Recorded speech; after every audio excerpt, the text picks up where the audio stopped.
ओम शांति। 1 अगस्त 2024। बाबा के महावाक्य। मीठे बच्चे, तुम पवित्र बनने के बगैर वापस जा नहीं सकते, इसलिए बाप की याद से आत्मा की बैटरी को चार्ज करो और नेचुरल पवित्र बनो। प्रश्न: बाबा, तुम बच्चों को घर चलने के पहले कौन सी बात सिखलाते हैं? उत्तर: बच्चे, घर चलने के पहले जीते जी मरना है, इसलिए बाबा तुम्हें पहले से ही देह के भान से परे ले जाने का अभ्यास कराते हैं, अर्थात मरना सिखलाते हैं। ऊपर जाना मना, मरना। जाने और आने का ज्ञान अभी तुम्हें मिला है। तुम जानते हो हम आत्मा ऊपर से आई है इस शरीर द्वारा पाठ बजाने। हम असल वहाँ के रहने वाले हैं, अभी वहाँ ही वापस जाना है। ओम शांति। अपने को आत्मा समझ बाप को याद करने में कोई तकलीफ नहीं है। गुटखा नहीं खाना है। इसको कहा जाता है सहज याद। पहले पहले अपने को आत्मा ही समझना है। आत्मा ही शरीर धारण कर पाठ बजाती है। संस्कार भी सब आत्मा में ही रहते हैं। आत्मा तो इंडिपेंडेंट है। बाप कहते हैं अपने को आत्मा समझ मुझ बाप को याद करो। यह नॉलेज अभी ही तुमको मिलती है, फिर नहीं मिलेगी।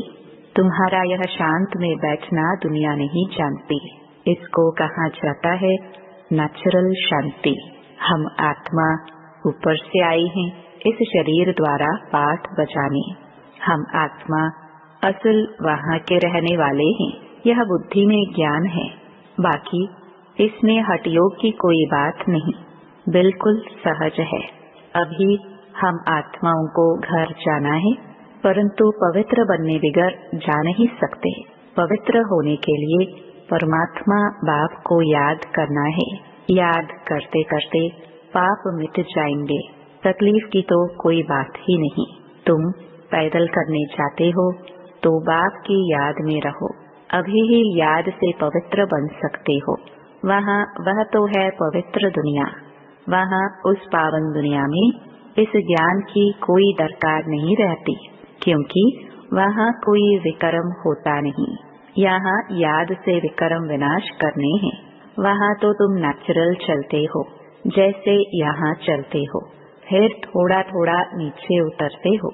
ऐसे नहीं कि वहाँ भी तुमको यह प्रैक्टिस करना है। प्रैक्टिस अभी ही करना है। बैटरी अब चार्ज करना है, फिर आहिस्ते आहिस्ते बैटरी डिस्चार्ज होना ही है। बैटरी चार्ज होने का ज्ञान अभी एक ही बार तुमको मिलता है।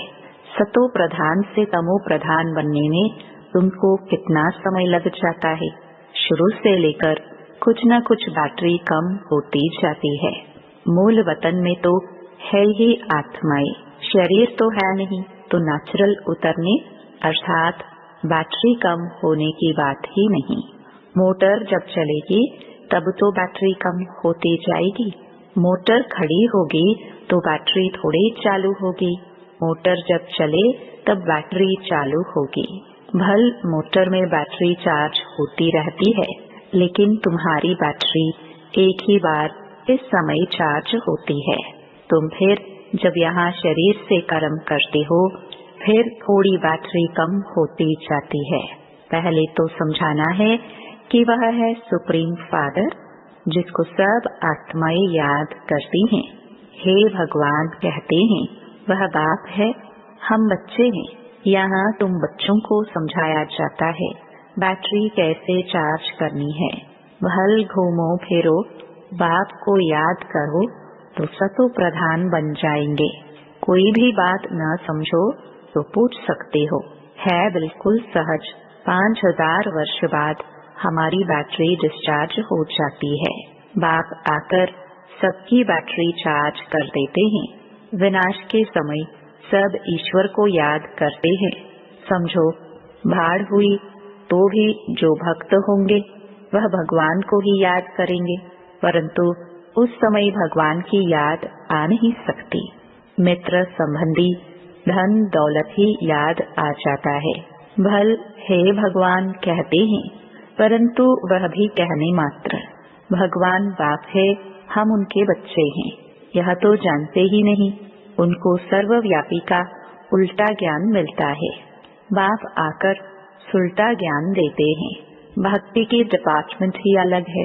भक्ति में ठोकरें खानी होती हैं। ब्रह्मा की रात सो ब्राह्मणों की रात है। ब्रह्मा का दिन सो ब्राह्मणों का दिन है। ऐसे तो नहीं कहेंगे शूद्रों का दिन, शूद्रों की रात। यह राज बाप बैठ समझाते हैं। यह है बेहद की रात व दिन। अभी तुम दिन में जाते हो, रात पूरी होती है। यह अक्षर शास्त्रों में है। ब्रह्मा का दिन, ब्रह्मा की रात कहते हैं, परंतु जानते नहीं हैं। तुम्हारी बुद्धि अब बेहद में चली गई है। यूं तो देवताओं को भी कह सकते हैं विष्णु का दिन, विष्णु की रात, क्योंकि विष्णु और ब्रह्मा का संबंध भी समझाया जाता है। त्रिमूर्ति का ऑक्यूपेशन क्या है और तो कोई समझ ना सके। वह तो भगवान को ही कच्छ मच्छ में व जन्म मरण के चक्कर में ले गए हैं। राधे कृष्ण आदि भी मनुष्य हैं, परंतु दैवी गुणों वाले। अभी तुमको ऐसा बनना है, दूसरे जन्म में देवता बन जाएंगे। 84 जन्मों का जो हिसाब किताब था वह अब पूरा हुआ, फिर रिपीट होगा। अब तुमको यह शिक्षा मिल रही है। बाप कहते हैं, मीठे मीठे बच्चों, अपने को आत्मा निश्चय करो। कहते भी हैं हम पाठधारी हैं, परंतु हम आत्माएं ऊपर से कैसे आती हैं यह नहीं समझते हैं। अपने को देहधारी ही समझ लेते हैं। हम आत्मा ऊपर से आती हैं, फिर कब जाएंगी? ऊपर जाना माना मरना, शरीर छोड़ना। मरना कौन चाहते हैं? यहाँ तो बाप ने कहा है तुम इस शरीर को भूलते जाओ। जीते जी मरना तुमको सिखलाते हैं, जो और कोई सिखला ना सके। तुम आए ही हो अपने घर जाने के लिए। घर कैसे जाना है यह ज्ञान अभी ही मिलता है। तुम्हारा इस मृत्यु लोक का यह अंतिम जन्म है। अमर लोक सत्युग को कहा जाता है। अभी तुम बच्चों की बुद्धि में है हम जल्दी जल्दी जावे। पहले पहले तो घर मुक्ति धाम में जाना पड़ेगा। यह शरीर रूपी कपड़ा यहाँ ही छोड़ना है, फिर आत्मा चली जाएगी घर। जैसे हद के नाटक के एक्टर्स होते हैं, नाटक पूरा हुआ तो कपड़े वहाँ ही छोड़कर घर के कपड़े पहन घर में जाते हैं। तुम्हें भी अब यह चोला छोड़ जाना है। सत्युग में तो थोड़े देवताएं होते हैं, यहाँ तो कितने मनुष्य हैं, अनगिनत। वहाँ तो होगा ही एक आदि सनातन देवी देवता धर्म। अभी तो अपने को हिंदू कह देते हैं, अपने श्रेष्ठ धर्म कर्म को भूल गए हैं, तब तो दुखी हुए हैं। सत्युग में तुम्हारा श्रेष्ठ कर्म धर्म था, अभी कलयुग में धर्म भ्रष्ट है। बुद्धि में आता है कि हम कैसे गिरे हैं। अभी तुम बेहद के बाप का परिचय देते हो। बेहद का बाप ही आकर नई दुनिया स्वर्ग रचते हैं। कहते हैं मन मना भव। यह गीता के ही अक्षर हैं। सहज राज्यों के ज्ञान का नाम रख दिया जाता है गीता। यह तुम्हारी पाठशाला है। बच्चे आकर पढ़ते हैं तो कहेंगे हमारे बाबा की पाठशाला है। जैसे कोई बच्चे का बाप प्रिंसिपल होगा तो कहेंगे हम अपने बाबा के कॉलेज में पढ़ते हैं। उनकी माँ भी प्रिंसिपल है तो कहेंगे हमारे माँ बाप दोनों प्रिंसिपल हैं, दोनों पढ़ाते हैं। हमारे मम्मा बाबा का कॉलेज है। तुम कहेंगे हमारे मम्मा बाबा की पाठशाला है, दोनों ही पढ़ाते हैं। दोनों ने यह रूहानी कॉलेज व यूनिवर्सिटी खोली है, दोनों इकट्ठे पढ़ाते हैं। बाप ने बच्चों को अडॉप्ट किया है। यह बहुत गुह्य ज्ञान की बातें हैं। बाप कोई नई बात नहीं समझाते हैं, यह तो कल्प पहले भी समझानी दी है। हाँ, इतनी नॉलेज है जो दिन प्रतिदिन गुह्य होती जाती है। आत्मा की समझानी देखो अभी तुमको कैसे मिलती है। इतनी छोटी सी आत्मा में 84 जन्मों का पाठ भरा हुआ है, वह कभी विनाश नहीं होता। आत्मा अविनाशी, तो उनमें पाठ भी अविनाशी है। आत्मा ने कानों द्वारा सुना, शरीर है तो पाठ है।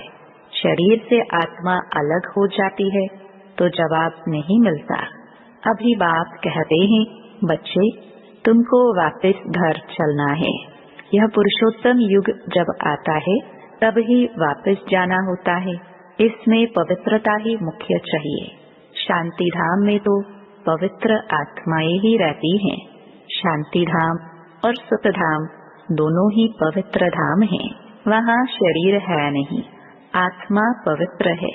वहाँ बैटरी डिस्चार्ज नहीं होती। यहाँ शरीर धारण करने से मोटर चलती है। मोटर खड़ी होगी तो पेट्रोल कम थोड़े ही होगा। अभी तुम्हारी आत्मा की ज्योत बहुत कम हो गई है, एकदम बुझ नहीं जाती है।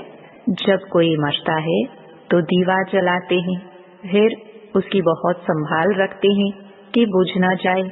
आत्मा की ज्योत कभी बुझती नहीं है, वह तो अविनाशी है। यह सब बातें बाप बैठ समझाते हैं। बाबा जानते हैं कि यह बहुत स्वीट चिल्ड्रन है। यह सब काम चिता पर बैठ जलकर भस्म हो गए हैं। फिर इन्हों को जगाता हूँ। बिल्कुल ही तमो प्रधान मुर्दे बन पड़े हैं। बाप को जानते ही नहीं।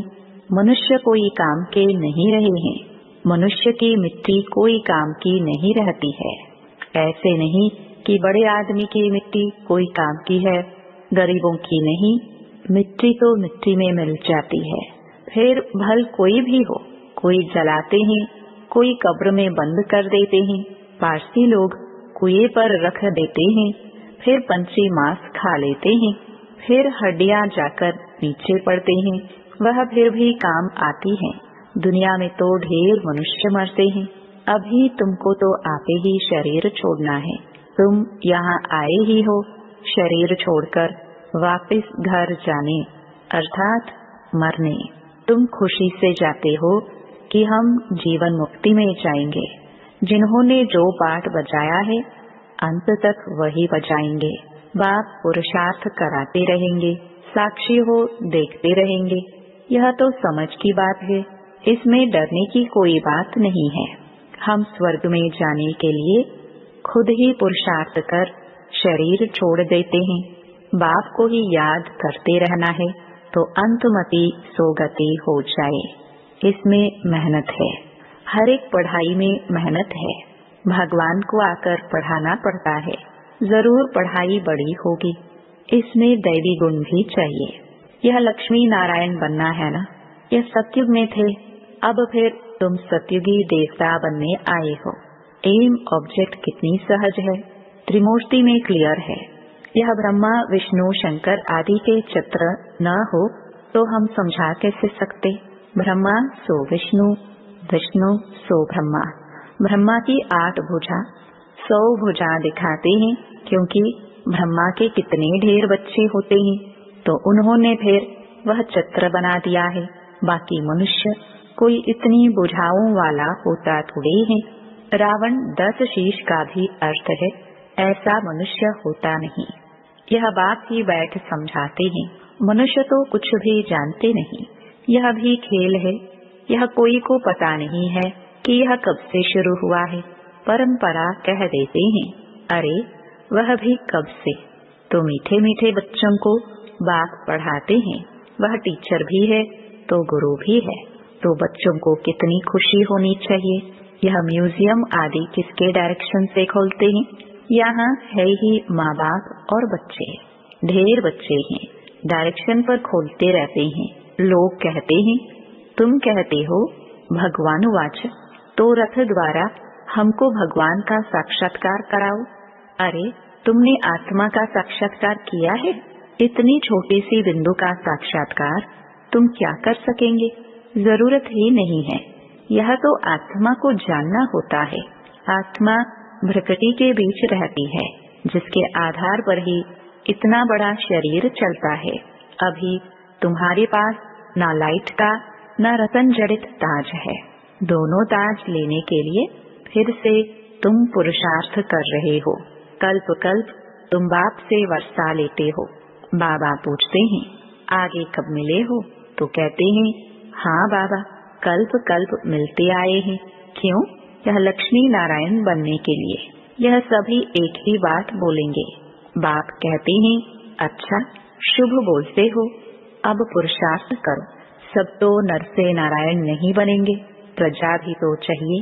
कथा भी होती है सत्य नारायण की।